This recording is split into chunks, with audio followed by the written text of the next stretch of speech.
Naging mainit nga ng usapin ang kontrobersyang ito sa mundo ng social media at pati na rin sa buong bansa. Lumabas na ang nakakagulat na balita ukol sa ilang miyembro ng Commission on Audit or COA na umamin na sila ay binayaran upang magsinungaling kaugnay sa mga isyu na iniimbestigahan sa Kamara. Ayon sa kanilang pahayag, ang COD Committee ng Kamara ang nasa likod ng pagpilit sa kanila na magbigay ng maling impormasyon upang mapagtakpan ng umano'y mga irregularidad. Ang kontrobersyang ito ay naging posible matapos ang masusing pagtatanong ni Congressman Rodante Marcoleta sa isinagawang investigasyon. Sa ilalim ng matinding presyon at ebidensyang inilatag ni Marcoleta na palitan ng mga nasabing membro ng COA na aminin ang kanilang naging papel sa pagbaluktot ng katotohanan. Ang Quad Committee ng Kamara na sinasabing pangunahing responsable sa umano'y manipulasyon ng mga miyembro ng COA ay kasalukuyang nasa sentro ng kontrobersya. Maraming mamabatas ang nanawagan ng masusing investigasyon upang malaman ang lawak ng kanilang naging papel sa naturang iskandalo. Ang tanong ng marami ay kung sino pa ang mga posibleng sangkot sa katiwalian na ito. Ang aksyon ni Congressman Marcoleta ay mapaamin ng mga miyembro ng COA ay nagdulot ng magkahalong reaksyon mula sa publiko. Maraming Pilipino ang pumuri sa kanyang tapang at determinasyon upang ilantad ang katotohanan. Gayunpaman, may mga kritiko rin na nagsasabing ang akbang na ito ay maaaring bahagi ng isang mas malalim na politikal na estratehiya upang pahinain ng ilang grupo sa Kamara. Habang patuloy na umuugong ang isyong ito, nanatiling bantay sarado ang publiko sa magiging hakbang ng mga ahensyang responsable sa pagsisiyasat. Marami ang umaasang magbibigay daan dito sa isang malalimang reforma sa loob ng mga institusyon ng gobyerno upang masiguro ang katapatan at integridad ng kanilang operasyon. Ang isyong ito ay nag-iwan ng tanong, hanggang saan naabot ang pagbubunyag ng katotohanan at sino-sino pa ang posibleng madamay.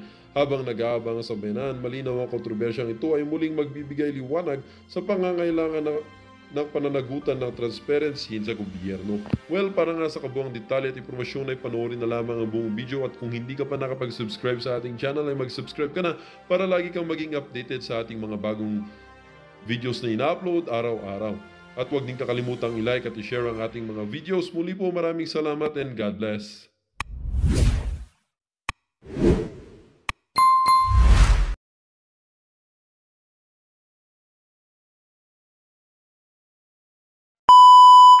Mr. Chair, I would like to ask the representative of the 1987 Philippine Constitution, which states that the Commission on Audit shall have the power, authority, and duty to examine, audit, and settle all accounts pertaining to the revenue and receipts of and expenditures or uses of funds and property. You understand this provision, Madam? Yes, Mr. Chair. This provision is constitutional. Yes, Mr. Chair.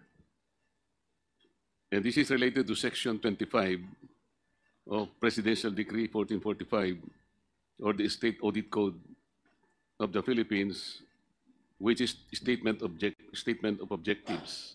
It says that in keeping with its constitutional mandate, this is in relation to the provision in Constitution I previously referred to you, the Commission adheres to the following primary objectives.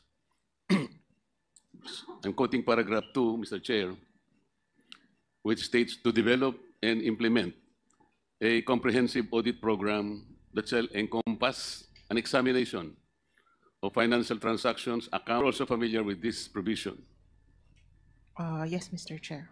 And under Section 26, with title General Jurisdiction, the authority and power of the Commission, meaning COA, shall extend to and comprehend all matters relating to auditing procedures, systems and controls, etc., etc., the examination and inspection of the books, records, and papers relating to those accounts, and the audit and settlement of the accounts of all persons respecting funds or property received or held by them in an accountable capacity, etc., etc.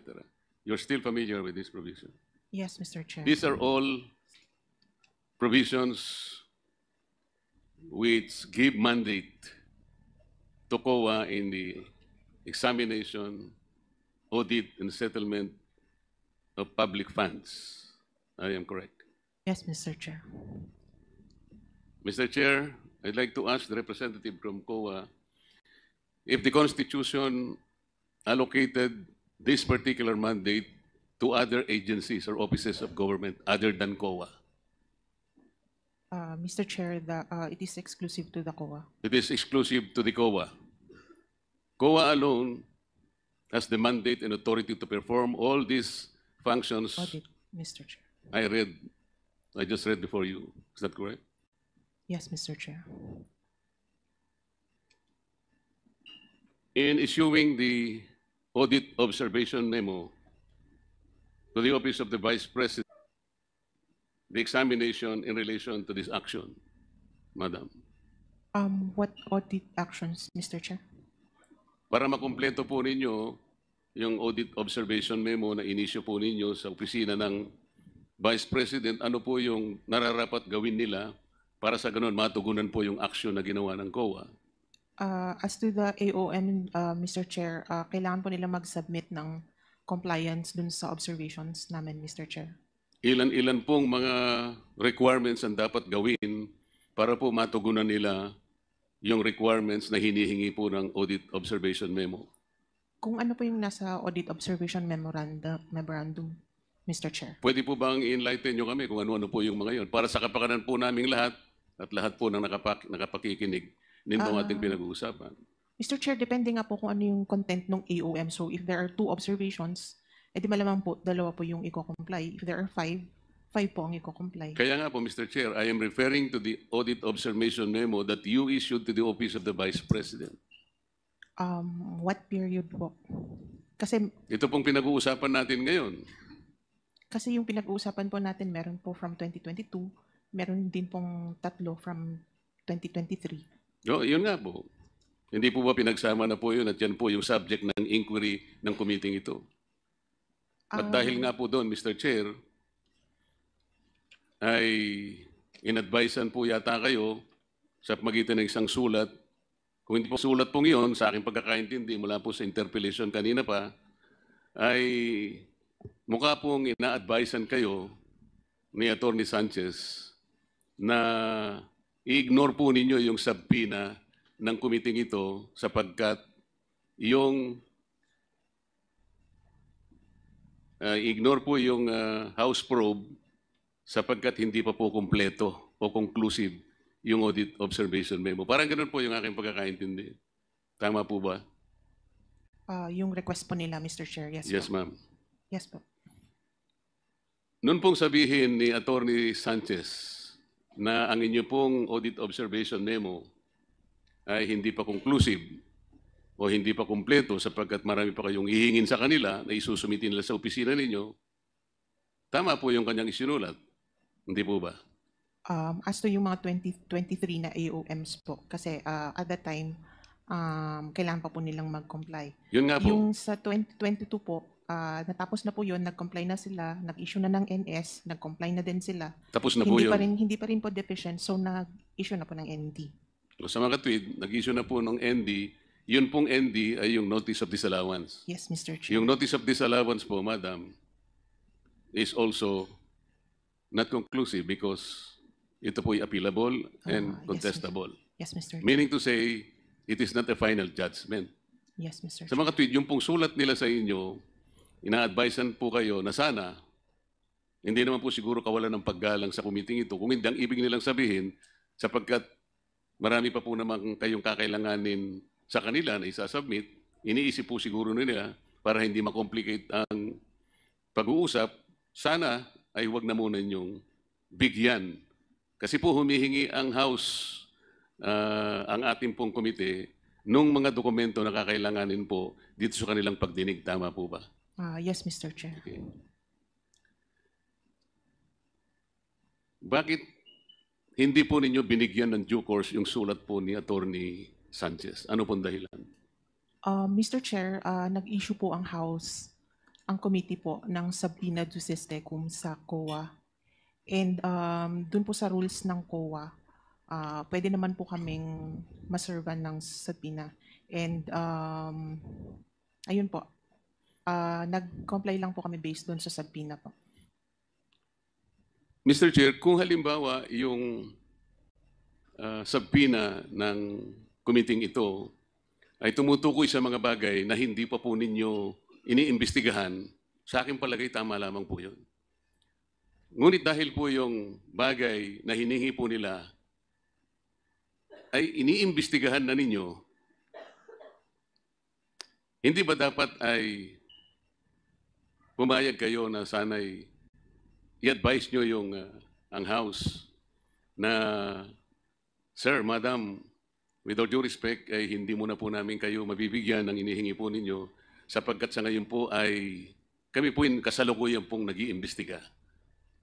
Hindi po ba pwede ring idahilan yon, Madam, without disrespecting the Committee on Good Government? Mr. Chair, meron naman pong nire-recognize din naman po namin yung Congress oversight, and yun nga po, we were issued subpoena, so Mr. Chair, sinasabi ko nga po yun eh. Kung sa bagay siguro na hindi pa ninyo iniimbestiga, makatwiran lang na talagang pagbigyan nyo at nasa lugar naman po. Ngunit sa ganito pong itong pag-uusap na ito, na ang involved pong subject matter, yung 2023, na inyo pong iniimbestiga, hindi po ba nyo naisip na maaari pong makompromiso yung ginagawa ninyo? Halimbawa po, hindi po ba sa mga proseso o procedures na ginagawa po ninyo, ang audit observation memo at saka notice of disallowance ay confidential po in nature? yes po. Ang mga partido sapagkat wala pang ang conclusiveness eh. Iniimbestiga pa nga lang eh. Tama po. Yes, Mr. Chair. Actually, audit lang po yung sa amin, not technically, hindi po investigate. Kaya nga importante po na ma-protection kasi ino-audit nyo lang. At alam po ninyo, yung pag-audit ay maaari pong i-contest mula sa level ng regional director, kung nasaan man nag-umpisa. Kung sakasakali pong hindi natapos doon, maski sa level ng commission proper, inaapila pa rin po. At kung sakasakali po hindi napagbigyan doon, umaabot din po yun hanggang sa kataas-tasang hukuman, hindi po ba? Kaya po pinapanatili natin confidential ang proseso. Hindi po ba nyo naisip kung sakasakali, yung pong ginagamit po ninyo sa inyong pag-audit ay ibibigay po ninyo sa Committee on Good Government, mabubuyang-yang po yung mga dokumento because of the nature of the hearing in the House of Representatives. Tama po? Tama po. Kagaya po ng nangyayari ngayon. Bago po ako magpatuloy, ay gusto ko munang itala on record na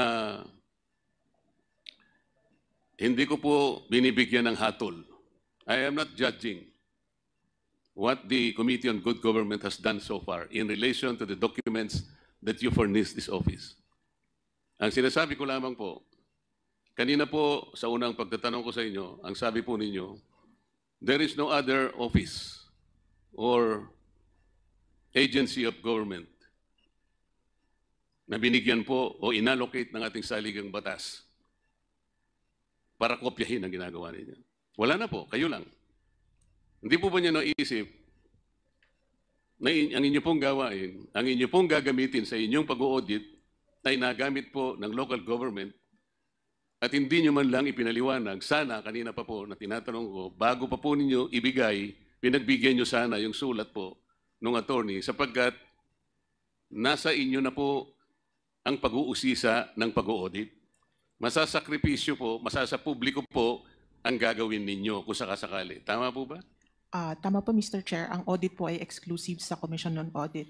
Pero since ang Congress po ang may hawak sa yung pera po ng yung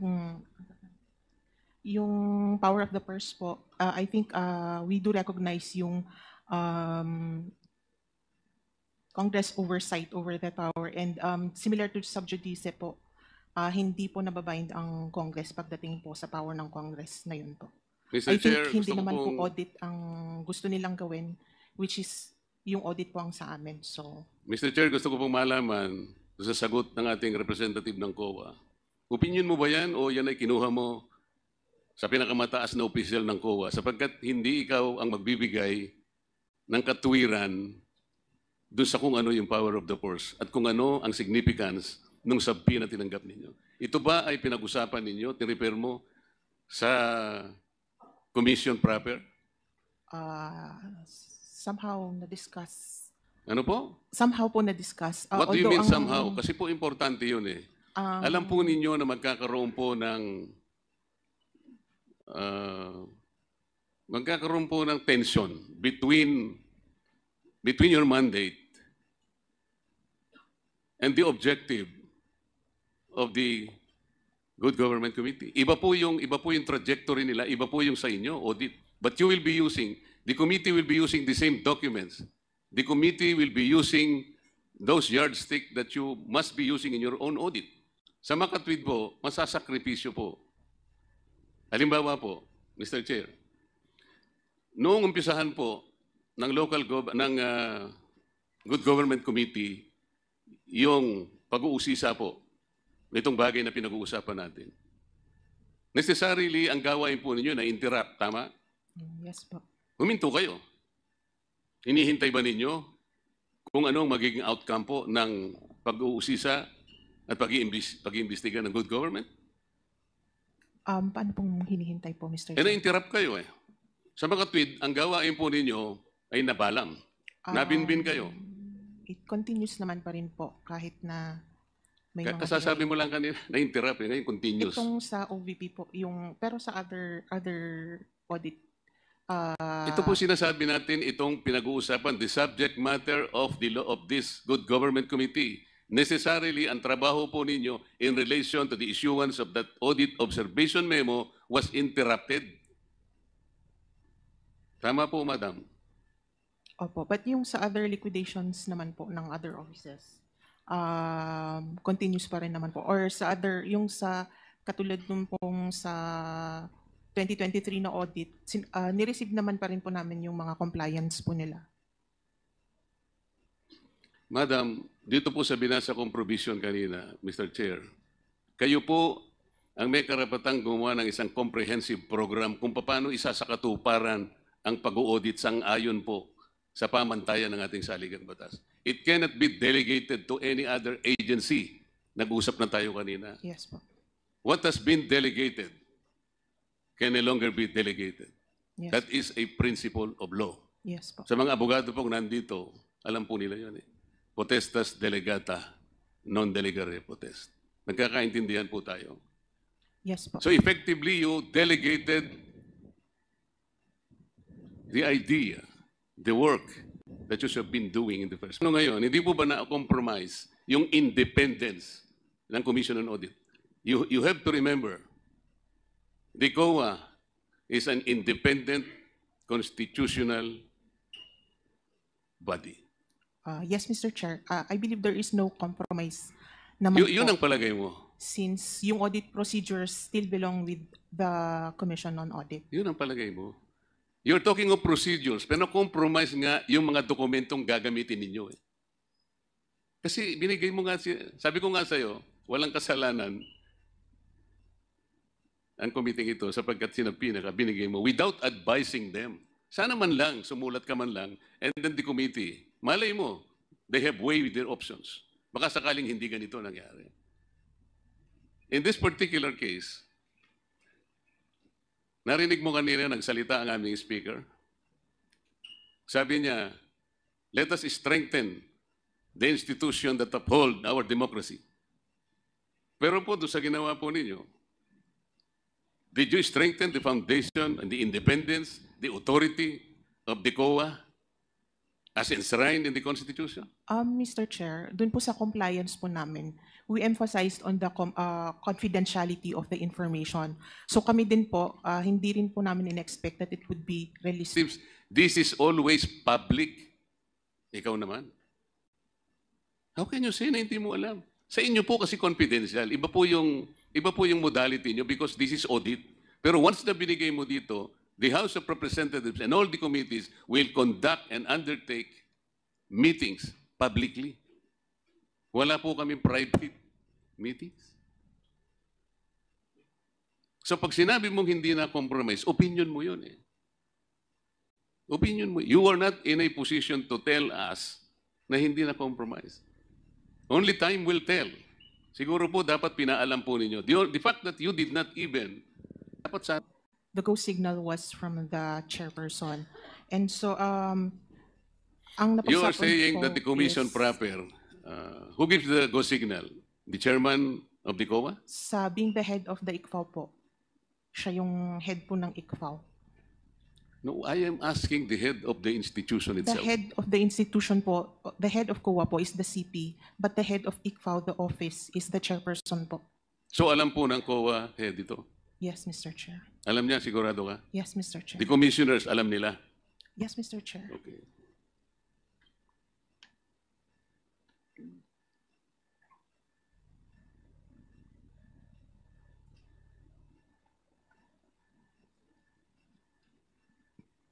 Narinig po ninyo yung bahagi ng mga interpellation ng mga kasama ko kanina. Most of it siguro, meron po kayong natatandaan. Most particularly, the interpellation of Congresswoman Luistro. Noon pong tinatanong niya yung certain La Chica was guilty of usurpation of Acosta. authority. La Chica ba yun? Acosta po. Acosta, sorry. Na sinabi niya, according to her, Acosta is even guilty of usurpation of authority of official functions. Narinig po niyo yun? Yes Kasi po, maaaring nakuha niya yung gawain na yun, allegedly, na hindi naman pala dapat na sa kanya yun. Noon pong hindi nyo inadvisean ang Committee on Good Government, technically, part of your mission, part of your mandate on authority was usurped. Sila na po yung nagtatanong eh. Ang ginagamit po nila, yung mga dokumento, yung mga reports, and the papers na sa saligang batas, ang sinasabi, kayo po ang dapat mag-examine, kayo po ang dapat mag-audit, nobody else. So in a way, part of your function was usurped, technically. Tama po.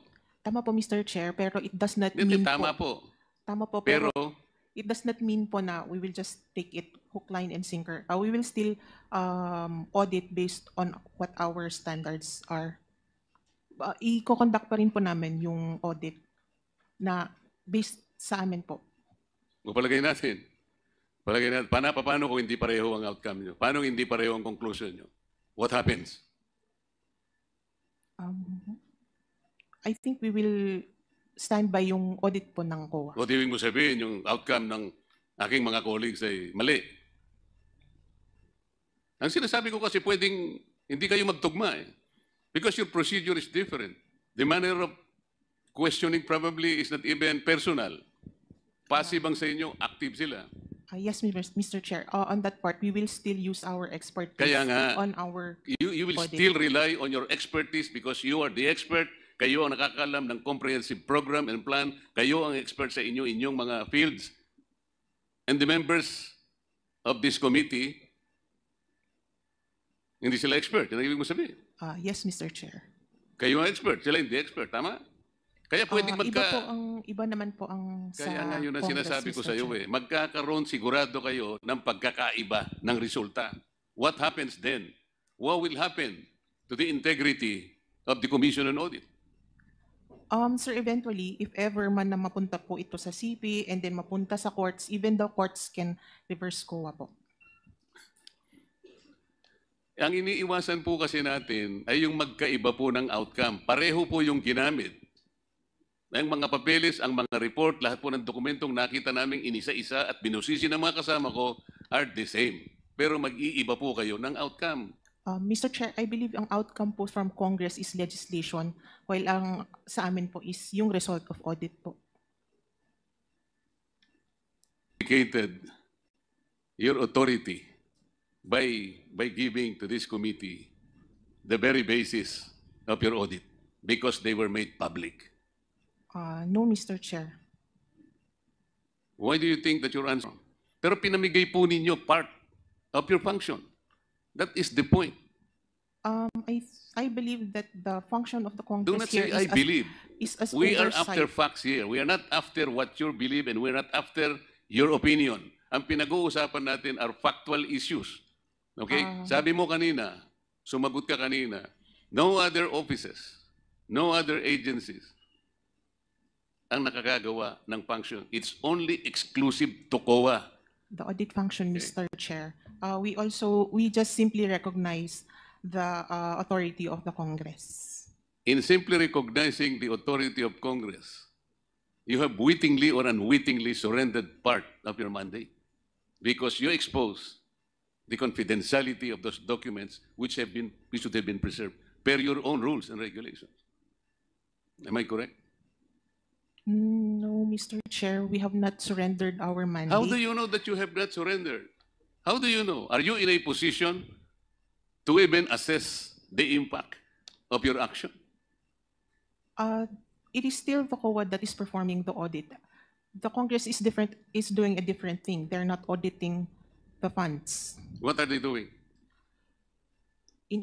Legislating. What? Legislating po. I believe we are all here because You've this been hearing sitting is here for in several aid- hours. Did is in aid for you know the legislative kind of legislation. legislation that are supposed to be coming up? Meron ba silang sinabi sa'yo na meron na kaming legislation in mind? Meron bang lumitaw? Kanina pa tayo rito. Ako, alas 10 ng umaga, nandito ako. Did you have an idea as to what legislation are coming up? For example, For example, meron bang legislation na baka sakaling nagle-legislate sila, later natuturuan kayo kung paano ang pag-audit? no po, for example, yung SAGA as a budget on confidential funds. That will become subject of future legislation. Why are you the one articulating that? You are not a member of Congress. Yan ang That sinasabi is ko why- kanina pa eh. That is why Kanina nga ko pa sinasabi, what you are saying, opinion mo eh. that is I why am po trying to I- emphasize to you kung ano yung impact. That is Nung- why Baka mapagalitan ka ng chair. Ang pinag-uusapan natin dito, seryosong bagay. Uulitin ko sa'yo, the mandate to audit, the mandate to examine, the authority belongs only to COA. While the terminology is different, pero the basis of your audit and the basis of the investigation of this committee are one and the same. Yun ang sinasabi ko sa'yo.